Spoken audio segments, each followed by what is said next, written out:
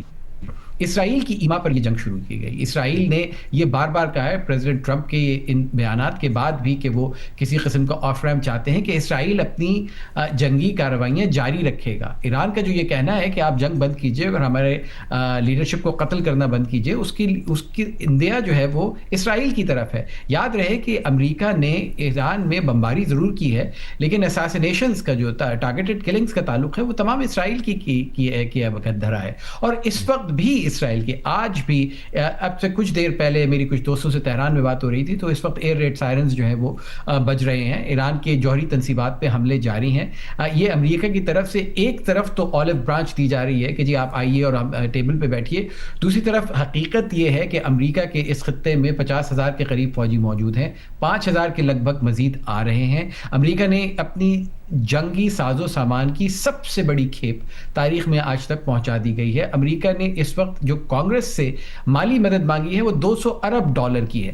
تو یقیناً مذاکرات ایک بہت اچھی پیش رفت ہے اور پاکستان کا اس میں موجود ہونا بہت خوش آئند ہے, لیکن حقیقت یہ ہے کہ جب تک مذاکرات جنگی سائے میں مذاکرات کی چھتری دی جاتی رہے گی اس کی طرف سے کوئی دوررس نتائج مرتب نہیں ہو سکتے. اور یہی وجہ ہے کہ ہمیں انتظار کرنا ہوگا کہ واقعی یہ دونوں طرف سے اگر واقعی سنجیدگی ہے تو اس کے لیے کسی طریقے سے آپ کو جنگ بندی کی طرف جانا پڑے گا. اگر جنگ بندی نہیں ہوتی, اگر بم گرتے رہتے ہیں, اگر ایرانی رہنما قتل کیے جاتے رہتے ہیں, تو آپ مجھے بتائیے کہ تہران سے کون راضی ہوگا کہ وہ پاکستان یا انقرہ جائے. اس بات کی کوئی گارنٹی نہیں ہو کہ انہیں قتل نہ کر دیا جائے, اور یہ بات کی کون گارنٹی دے گا کہ امریکہ اور اسرائیل آئندہ حملہ نہیں کریں گے, جو کہ ایران کی بنیادی اور کلیدی شرط ہے. اب اعزاز, جس طرح سفارتی کچھ آداب ہوتے ہیں اور کچھ اس کی ضروریات ہوتی ہیں, اس میں تو نظر آ رہا ہے کہ بہت زیادہ بات نہیں کی جا رہی ہے براہ راست. اندرونی طور پر خبریں سامنے آ رہی ہیں, آپ جیسے دیگر کئی صحافی اکثر اندرونی خبر باہر نکال لاتے ہیں جس سے یہ پھر معلومات پتہ لگتی ہے کہ کیا پس پردہ کوششیں کی جا رہی ہیں. پارلیمنٹ کے فلور پہ تو اسحاق ڈار کہہ چکے ہیں کہ ان کا کس طرح سے براہ راست ایران کے وزیر خارجہ سے بھی میسیجنگ سروس پہ رابطہ رہتا ہے, فوری وہ بات کرتے ہیں, پیغام رسانی کرتے ہیں. اس وقت خاص طور پہ جو اہم باتیں اسامہ بن جاوید نے کہی ہیں وہ پاکستان کے لیے پھر چیلنج ہو سکتی ہیں کہ ایک طرف تو اتنی بڑی سطح پر سفارتی کوششیں ہو رہی ہیں, لیکن اس میں ایک فریق جس کی طرف سے اس حملے میں پہل کی گئی تھی امریکہ کے ساتھ, اسرائیل, اس کی طرف سے کسی بھی قسم کی کوئی روک تھام نہیں ہے ایران کے خلاف جارحیت میں. دیکھیے, اسرائیل نے جو بھی کام کیا ہے اسے امریکہ کی پوری بیکنگ تھی. اور آپ دیکھ لیجئے اسرائیل کے جو پرائم منسٹر ہیں نیتن یاہو, جب امریکن پریزیڈنٹ نے اناؤنس کیا کہ وہ مذاکرات کرنے کے لیے تیار ہیں تو ان کی پوری کوشش رہی کہ یہ مذاکرات نہ ہوں, اور انہوں نے بتایا کہ جی ہم فردر اٹیکس بھی کر رہے ہیں, آلدو کہ امریکن پریزیڈنٹ نے انہیں منع کیا کہ جو انرجی کے بیسز ہیں, مرکز ہیں, ان کے اوپر اٹیک نہ کیے جائیں, اور پھر وہ رکے بھی. تو جو اسرائیل ہے اور اس کے جو پرائم منسٹر ہیں وہ اپنی جو سپورٹ ہے وہ الٹیمیٹلی امریکہ سے ہی لیتے ہیں, اور انہی کی بیکنگ کی وجہ سے یہ اٹیک ہوا ہے. اور اگر امریکہ اس حوالے سے ایک بولڈ سٹینس لیتا ہے تو اسرائیل کے جو پرائم منسٹر ہیں ان کو ان کی بات, جو پریزیڈنٹ امریکہ کے ہیں, ان کی بات ماننی پڑے گی, کیونکہ اسرائیل کے اندر بھی خود نیتن یاہو کے جو پولیٹیکل مخالفین ہیں وہ اس سارے معاملے کو بڑا اٹھا رہے ہیں اور بہت سارے کڑے سوالات ان سے بھی کیے جا رہے ہیں. تو صاحب, جو آج کی پیش رفت ہے اس کے بعد یہ ممکن ہے کہ اسی طرح جسے آپ نے خود بھی کہا کہ اس کو یہ نہیں کہا جا سکتا ان کی طرف سے مسترد کر دی گئی, انہوں نے اپنے نکات پیش کیے, اپنے مطالبے پیش کیے, اور ایران کا موقف رہا ہے کہ یہ مطالبے اس کے پہلے سے ہی موجود ہیں. پچھلے برس بھی وہ ان میں سے کچھ چیزوں کو سامنے رکھ چکے ہیں, لیکن کچھ چیزیں ایسی ہیں جن کا اس میں ذکر بھی نہیں ہے. اس کا مطلب یہ ہے کہ ایران یہ سمجھتا ہے کہ ان پر مذاکرات ہو ہی نہیں سکتے, وہ کچھ چیزیں نان نیگوشیبل ہیں ان کے لیے, جس طرح میزائل پروگرام ہے یا دیگر ایٹمی صلاحیت سے متعلق معاملات ہیں. میرے خیال ہے ایٹمی صلاحیت سے متعلق تو ایران بات چیت کرنے کو بھی تیار ہے, اور ایران نے اس بات پہ بار بار آمادگی بھی ظاہر کی ہے. میں جنیوا میں موجود تھا جس وقت ایران نے تقریباً اس بات پہ آمادگی ظاہر کر دی تھی کہ ایران اپنی جوہری پروگرام کو بند کرنے کے لیے تیار ہے, صرف اپنا ایک سول جوہری پروگرام جس کے تحت اپنے لوگوں کی چاہے وہ بجلی کی پیداوار ہو, چاہے میڈیکل سائنسز ہوں, اس میں وہ جاری رکھے گا. اور ابھی بھی اس معاہدے کے 15 نکات میں بھی اس کی وہ شک موجود ہے کہ ایران کو سول نیوکلیئر معاملات پر انٹرنیشنل اٹامک انرجی ایجنسی کی امبریلا کے نیچے اس کو اجازت ہوگی. لیکن بات اصل میں یہ ہے کہ اعتماد کا بڑا شدید فقدان ہے. اگر آپ تہران ہیں تو آپ امریکہ پہ کیسے اعتماد کر سکتے ہیں کہ جبکہ آپ نے مذاکرات پہ آتے ہی 2 مرتبہ نہ صرف ان پہ حملہ کیا بلکہ اس دفعہ آپ نے ایران کے سپریم لیڈر کو قتل کر دیا, آپ نے ان کی عسکری قیادت کو قتل کر دیا, آپ نے ان کی سیاسی قیادت پہ حملے کیے, اور آپ یہ کہتے ہیں کہ آپ رجیم چینج چاہتے ہیں. تو ایران کے لیے اس پر اعتبار کر لینا کہ امریکہ مذاکرات چاہتا ہے بہت مشکل ہوگا. امریکہ کے لیے بھی جب ایران نے بار بار امریکہ کا موقف یہ ہے اور بہت سے چند خلیجی ممالک کا بھی موقف یہ ہے کہ ایران نے نہ صرف اس خطے میں اپنے اثر و رسوخ کو بڑھایا بلکہ ایران نے اپنی جو جوہری صلاحیت ہیں ان کو تیز کرنے کی بھی کوشش کی. اور اس بات کا ثبوت وہ یہ دیتے ہیں کہ ایران نے جو جوہری افسودگی ہے جس کو 5% سے 20% کے درمیان رکھنا تھا اس پہ کئی حد تک آگے بڑھ چکا تھا. تو مجھے یہ لگتا ہے کہ اس وقت جو آپ دونوں طرف سے باتیں سن رہے ہیں, مذاکرات پہ آنے کے لیے آپ کو اپنے معاملات کو بہت اونچا لے جانا پڑتا ہے. آپ کو یہ کہنا پڑتا ہے کہ آپ ایک امپاسبل جگہ پہ کھڑے ہیں تاکہ جب آپ اس سے نیچے آئیں تو لوگ کہیں کہ جی آپ نے یقیناً کسی لچک کا ثبوت دیا ہے. تو ایک چیز جو ہم سب کو بالخصوص جو لوگ میڈیا کا حصہ ہیں اور ہماری جو لوگ جو ہمیں سنتے اور دیکھتے ہیں انہیں اس بات کا دھیان رکھنا چاہیے کہ بہت ساری باتیں جب اس قدر حساس نوعیت کی ہوتی ہیں تو ہم تک اس وقت تک نہیں پہنچتی جب تک وہ کسی نتیجے پہ نہ پہنچ جائے. اس وقت ایران کو اس بات پہ بھی ایران کو برا لگ رہا ہے کہ اگر آپ کو واقعی یہ مذاکرات کرنے تھے تو پھر اس پہ شور مچانے کی کیا ضرورت ہے. آپ خاموشی سے کیوں نہیں کر سکتے, رازداری سے کیوں نہیں کر سکتے. پاکستان کے وزارت خارجہ کا بھی یہ موقف ہے کہ جب معاملات اتنی حساسیت کی شکل اختیار کر چکے ہوں تو ان کو خاموشی سے طے کرنا چاہیے. تو مجھے لگتا ہے یہ کہ اگلے 48 سے 72 گھنٹے بہت اہم ہو سکتے ہیں. 48 گھنٹوں میں وہ ڈیڈ لائن امریکہ کی جو ایران کو دی گئی تھی کہ وہ ایران کی توانائی کی صلاحیت پہ, ایران کے بجلی گھروں پہ اور ایران کی تیل پہ حملے نہیں کرے گا, وہ بھی ایکسپائر ہونے والی ہے. اور اس کے جواب میں جو ایران نے کہا تھا کہ ایک ایسی خوفناک اور ہولناک صورتحال ہے کہ وہ اس مشرق وسطیٰ کے خطے کی تمام ایسی صلاحیتیں, چاہے وہ پانی کو صاف کرنے کے پلانٹس ہوں, چاہے وہ بجلی بنانے کے جگہ ہوں, چاہے وہ امریکی فیکٹریوں کی اور امریکی تنصیبات ہوں, امریکی جوہری یا سول تنصیبات ہوں, ان سب کو نشانہ بنائے گا. تو لگتا یہ ہے کہ اگر, اور پاکستان کی بھی کوشش یہ ہے, خطے کی بھی کوشش یہ ہے کہ اس کو یہاں پہ نہ روکا گیا اور یہ بڑھتا رہا تو آپ اس وقت عالمی اقتصادی سطح پہ اس کے اثرات دیکھ رہے ہیں, لیکن اس کے بڑے شدید خطرات اس پورے خطے پہ منڈلا رہے ہیں کہ اس کے معاشی اور اس کے علاوہ سیکیورٹی اور معاشرتی خطرات جو ہیں اس سے بھی یہ خطہ دوچار ہو سکتا ہے. اعزاز, اسلام آباد میں اب سب دنیا کی نظریں اسلام آباد پر ہیں. اگر مذاکرات کسی اور مقام پر بھی ہوتے, اگر ترکی میں بھی کہیں ہوتے, تو پھر بھی اسلام آباد کے کردار سے انکار نہیں کیا جا سکتا. وہ غیر معمولی کردار ہے. کیا کوئی غیر معمولی پیش رفت بھی ہوتی رہی ہے پچھلے 1 یا 2 روز میں اسلام آباد میں, وفاقی دارالحکومت میں؟ جی جنید, وفاقی دارالحکومت اسلام آباد میں اور جڑواں شہر راولپنڈی میں بڑی ایکٹیویٹی ہے. وزارت خارجہ میں بہت ساری میٹنگز ہو رہی ہیں اور کچھ میٹنگ جوائنٹ لیول کے اوپر بھی ہو رہی ہیں, جس میں تمام جو باقی وزارت خارجہ یا پاکستان کی خارجہ پالیسی میں ان پٹ دینے والے جو باقی ادارے ہیں وہ بھی بڑے متحرک ہیں. اس میں تو کوئی ڈاؤٹ نہیں ہے کہ یہاں پر ایکٹیویٹی نہیں ہو رہی. یہاں پر وزارت خارجہ میں جو خلیجی ممالک سے متعلق ڈیسک ہے وہ بڑا ایکٹیو ہے اور باقی جو ادارے ان پٹ دیتے ہیں وہ بھی آ کے ان پٹ دے رہے ہیں. لیکن اس میں ایک بات کو خصوصی طور پہ ملحوظ خاطر رکھا جا رہا ہے اور وہ ہے سیکریسی کو. جو وزارت خارجہ کے ترجمان ہیں, بڑے منجھے ہوئے وہ ڈپلومیٹ ہیں, طاہر حسین اندرابی مختلف جگہوں پہ سفارتکاری کے جوہر دکھا چکے ہیں, سفیر بھی رہے ہیں. وہ انہوں نے ریکویسٹ کی ہے, پرسنلی ریکویسٹ کی ہے کہ دیکھیے یہ ایک بڑا سینسٹیو میٹر ہے اور ہم اس کی ڈیٹیلز باہر نہیں لے جانا چاہتے, کیونکہ اس کے پس منظر میں بات یہ ہے کہ پاکستان اس بات کو یقینی بنائے کہ یہ تمام جو فریقین ہیں وہ ٹیبل پر آ جائیں, کیونکہ جو ہی کوئی معلومات باہر نکلے گی اس معلومات کے نکلنے سے جو امن کا عمل ہے وہ پاکستان کے جو پاکستانی وزارت خارجہ کے حکام سمجھتے ہیں کہ وہ متاثر ہو سکتا ہے. اور جس طرح سے اسلام آباد کے اندر یہ مذاکرات ہونے تھے اور یہ خبر نکالی گئی تو اس خبر کے نکلنے کو بھی ایک کانسپریسی سے تعبیر کیا جا رہا ہے. اعزاز سید، اسامہ بن جاوید، آپ دونوں کا بہت بہت شکریہ. اعزاز سید پروگرام میں شریک تھے، اسامہ بن جاوید دوحہ قطر سے اس پروگرام میں شریک تھے. جیسا کہ ہمارے صحافی و تجزیہ کاروں نے کہا بھی پروگرام میں بات کرتے ہوئے کہ ایک طرف کس طرح سے وہاں پر سفارتکاری کی بات ہو رہی ہے لیکن اسرائیلی حملے جاری ہیں اور ایران بھی یہ کہہ رہا ہے کہ اس کو اپنے دفاع کا حق حاصل ہے اور وہ مسلسل منہ توڑ جواب دے گا. اس سلسلے میں کیا واقعات پیش آئے اس کی تفصیل آپ کے سامنے رکھیں گے ایک بریک کے بعد.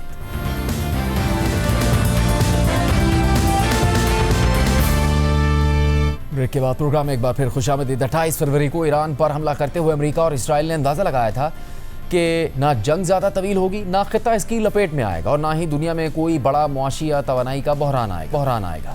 ساتھ ہی امریکی اور اسرائیلی حکام کو امید تھی کہ ایران میں اہداف کے حصول میں زیادہ محنت اور وقت نہیں لگے گا، لیکن یہ سارے اندازے غلط ثابت ہو گئے کیونکہ ایران جنگ اب 5ویں ہفتے میں داخل ہونے جا رہی ہے. پورے خطے کو لپیٹ میں لے چکی ہے اور پوری دنیا کے لیے تیل اور گیس کی ترسیل متاثر ہے. بحران سنگین ہوتا جا رہا ہے. ساتھ ہی ایران، لبنان اور اسرائیل کے علاوہ خلیجی ممالک میں بھی جانی اور مالی نقصانات بڑھ رہے ہیں.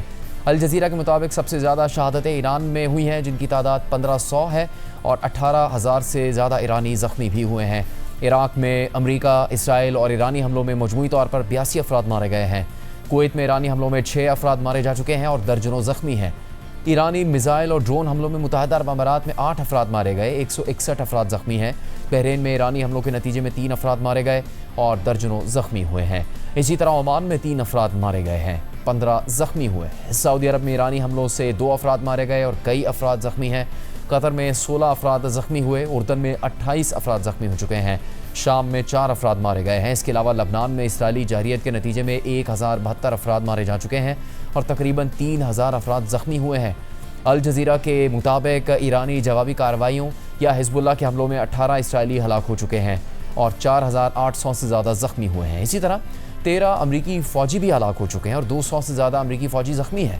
تاہم ایرانی میڈیا کا دعویٰ ہے کہ اسرائیل کے اہم قبرستانوں میں تدفین کے ریکارڈ کے جائزے سے انکشاف ہوا ہے کہ اسرائیل اپنی اموات چھپا رہا ہے. حالانکہ اب تک درجنوں اسرائیلی مارے جا چکے ہیں. اس کے علاوہ ایرانی میزائل حملوں سے اسرائیل میں ہونے والی تباہی کے مناظر بھی ویڈیوز کے ذریعے سامنے آ رہے ہیں جن میں دیکھا جا سکتا ہے کہ جنگ کے آغاز کے مقابلے میں گزشتہ کچھ دنوں میں ایرانی میزائلوں کو انٹرسیپٹ کرنے کی اسرائیلی دفاعی نظام کی صلاحیت میں کمی آئی ہے، جس کی ایک وجہ ایران کے کلسٹر وار ہیڈز بھی ہو سکتے ہیں جو جھنڈ کی شکل میں آسمان سے گرتے ہیں اور روزانہ کی بنیاد پر تل ابیب، حیفا اور دیگر شہروں میں تباہی پھیلا رہے ہیں. آج ایک دفعہ پھر اسرائیل کے جوہری تنصیبات کے مرکز ڈیمونا میں ایران نے میزائل حملہ کیا. ایران کی مہر نیوز ایجنسی نے اس حملے کی ویڈیو بھی جاری کی ہے. ساتھ ہی اسرائیلی شہر ہدیرہ میں اسرائیلی الیکٹرک کارپوریشن کے ایک اہم پاور اسٹیشن کے قریب ایرانی بیلسٹک میزائل گرا. تاہم کمپنی کے مطابق اس حملے میں انفراسٹرکچر کو کوئی نقصان نہیں پہنچا، جبکہ الجزیرہ کے مطابق آج ایک موقع پر صرف 40 منٹ کے دورانیے میں ایران نے اسرائیل پر 4 میزائل حملے کیے اور تل ابیب میں مختلف مقامات پر دھماکے سنے گئے. خود اسرائیلی وزارت صحت کے بیان کے مطابق گزشتہ 24 گھنٹوں کے دوران ایرانی حملوں میں 200 سے زیادہ افراد زخمی ہو گئے. رائٹرز نے گزشتہ 24 گھنٹوں کے دوران تل ابیب میں ایرانی میزائل گرنے سے پہنچنے والے نقصانات کے حوالے سے ویڈیوز جاری کی ہیں. گزشتہ 24 گھنٹوں کے دوران تہران سمیت ایران کے مختلف شہروں پر امریکی اور اسرائیلی حملے جاری رہے جن میں رہائشی عمارتوں اور مارکیٹس کو نشانہ بنایا گیا. تہران اور اصفہان میں شہادتیں بھی ہوئی. اسرائیلی فوج کے مطابق ایران میں کئی عسکری اہداف کو نشانہ بنایا گیا. امریکہ نے بھی مختلف اہداف پر حملے کیے ہیں. ایرانی میڈیا کے مطابق گزشتہ روز وہ شہر نیوکلیئر پاور پلانٹ پر ایک دفعہ پھر حملہ کیا گیا. اسی طرح ایرانی نیوز ایجنسی تسنیم کا کہنا ہے کہ آج صبح کمال شہر میں ایک رہائشی علاقے کو نشانہ بنایا گیا جس میں 18 افراد زخمی ہو گئے. ساتھ ہی تبریز میں مختلف مقامات پر حملے کیے گئے. گزشتہ روز اصفہان میں ایک کمرشل مارکیٹ اور رہائشی علاقے پر امریکہ اور اسرائیل نے بمباری کی تھی جس کے نتیجے میں کئی دکانیں تباہ ہو گئیں اور پوری مارکیٹ اور آس پاس کا علاقہ ملبے میں تبدیل ہو گیا. ایرانی ریڈ کریسنٹ سوسائٹی نے حملے کے بعد کے مناظر کی ویڈیوز جاری کرتے ہوئے بتایا کہ جب اصفہان کی مارکیٹ پر حملہ ہوا تو اس وقت کئی شہری دکانوں سے خریداری کر رہے تھے. الجزیرہ نے بھی تہران میں ایک رہائشی عمارت پر امریکہ اور اسرائیل کے حالیہ حملے کے بعد تباہی اور امدادی کارروائیوں کی رپورٹ تیار کی ہے اور بتایا ہے کہ حالیہ جنگ میں امریکہ اور اسرائیل نے ایران میں 80,000 سویلین یونٹس کو تباہ کر دیا ہے جس میں کئی شہادتیں ہوئی ہیں. Here we are at one of the residential areas targeted earlier in the morning.